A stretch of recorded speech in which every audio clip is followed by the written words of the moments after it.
जब हिंदुस्तान, पाकिस्तान, अफगानिस्तान से लेकर बांग्लादेश के समुद्र तक और उत्तर से लेकर दक्षिण भारत तक पूरा हिंदुस्तान जिस औरंगजेब की हैवानियत से खौफ खाता था, वहीं औरंगजेब अफजल खान के डर से अपनी जान बचाकर भागा था।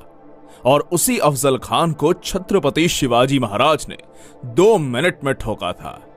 अफजल खान को मारने के बाद पूरे हिंदुस्तान में कोई मुस्लिम बादशाह नहीं बचा था जो छत्रपति शिवाजी महाराज के साम्राज्य को रोक सकता था।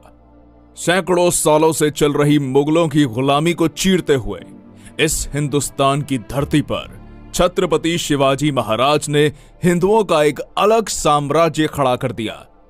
शिवाजी महाराज की ताकत का अंदाजा आप इसी से लगा सकते हैं कि जब तक छत्रपति शिवाजी महाराज जीवित रहे, तब तक औरंगजेब ने महाराष्ट्र की धरती पर अपने कदम नहीं रखे। इतना जबरदस्त खौफ औरंगजेब के अंदर शिवाजी महाराज का बैठा हुआ था।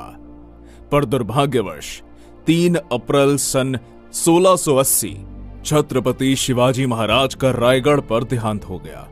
शिवाजी महाराज के देहांत के बाद औरंगजेब बड़ा खुश होकर हिंदुस्तान जीतने का सपना देखने लगा। वो सोचने लगा, उत्तर से लेकर मध्य भारत तक सब कुछ तो मैं जीत चुका हूं। अगर दखन से इन मराठों का सफाया कर दूंगा तो पूरे हिंदुस्तान का बादशाह बन जाऊंगा। इसलिए तुरंत अपनी लाखों की सेना लेकर वो दखन में जा उतरा।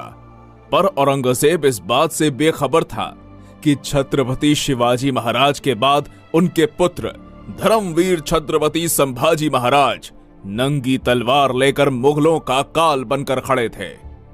जैसे ही मुगलों के कदम महाराष्ट्र की धरती पर पड़े, मराठों ने मुगलों के मस्तक उतारने शुरू कर दिए, जिसके बाद गोवा में पुर्तगीज, मैसूर में चिकादेवराय, कोंकण में सिंधी, मल्हारपुर, नासिक, औरंगाबाद में मुगल, एक साथ 12 सल्तनतों को संभाजी महाराज ने मौत के घाट उतारा।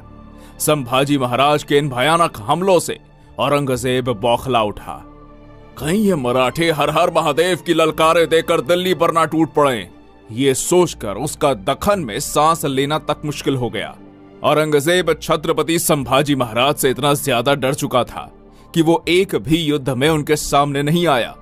पर अपने ही लोगों की गद्दारी के कारण छत्रपति संभाजी महाराज जैसे महान पराक्रमी योद्धा को मुगलों के हाथों कैद होना पड़ा। और 11 मार्च सन 1689 को औरंगजेब ने बड़ी दर्दनाक यातनाएं देकर छत्रपति संभाजी महाराज